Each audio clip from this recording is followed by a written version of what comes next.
निर्वाचन फलाफल बाहरिबा परे सबुठी माहौल सरगरम हो पड़ी से विपुल भोट्रे विजय हासिल कर वरिष्ठ अभिज्ञ नेता रुद्रनारायण पाणी विजय लाभ करने पर ढेंकानाल संसदीय क्षेत्र रुद्र पाणी निज प्रतिक्रिया रखिंट।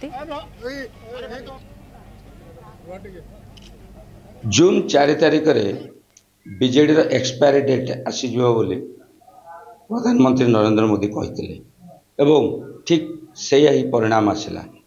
रुद्र भाई कनक न्यूज को स्वागत करुँ। आज जितिले जितला कौन प्रथम वार्ता?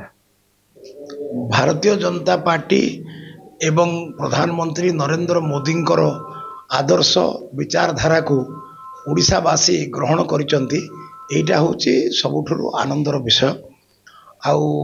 ओडिशावासी पाखरे अन्य विकल्प भी किसी नथिला, कारण राज्य रे जो सरकार चली थिला मुख्यमंत्री अटल बिहारी वाजपेयी आडवाणी आशीर्वाद नहीं ओडिशार मुख्यमंत्री होते परे से विश्वासघातकता कले एवं तापरे जो मानक उपरे निर्भर कले से माने राज्यवासी को बहुत अत्याचार कले। ये 24-25 वर्षर कहानी। राज्यवासी तांको कबलरू मुक्ति लाभ पाई चाहूले, आशा करुले। से समय रे विकल्प मध्य मोदीजी विकल्प भाव में उभा हेले। एपरिकी गला मार्च मासरे ओडिशा सरकार रो लोक माने एमिति परिस्थिति करुले जे मेंट गठबंधन ये सब कथा से माने उद्यम करुले, अप उद्यम करुले। आमे किंतु से कबलरू मुक्ति लाभ कलु।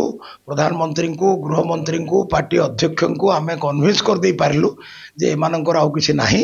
आउ लोक बीजेपी को ग्रहण करने मूड रे अछंती। मोदी मॉडल अन्य राज्य रे जेमती सफल होईछि से कथा को ओडिशावासी मध्य ग्रहण कलेनी। जाऊ ना कहीं केंद्रीय नेतृत्व से कथा को स्वीकार कले।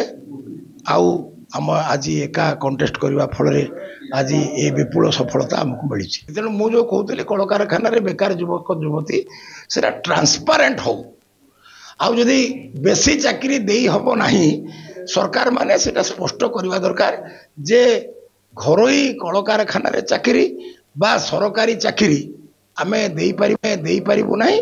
एतिकी दे हम बाकी सेल्फ एम्प्लॉयमेंट स्वरोजगार प्रत्येक युवक को केमी युवक युवती को केमती रोजगार मिलिबो सेतिफाई गवर्नमेंट माइंडफुली काम करवा दरकार।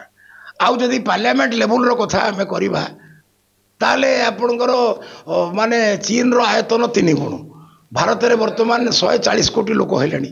तो केमिति जनसंख्या रो समाधान करिवे से कथा भी आपण विचार को नक पड़ियो। निश्चित रूपे जहाँ रुद्रपाणी कहले कि सबकि ढेंकानाल विकास और उन्नति दिगरे से काम करने सहित डबल इंजिन सरकार आसिले निश्चित रूपे ढेंकानाल और राज्यर उन्नति हो। ढेंकानाल अंबिका पट्टनायक, कनक न्यूज।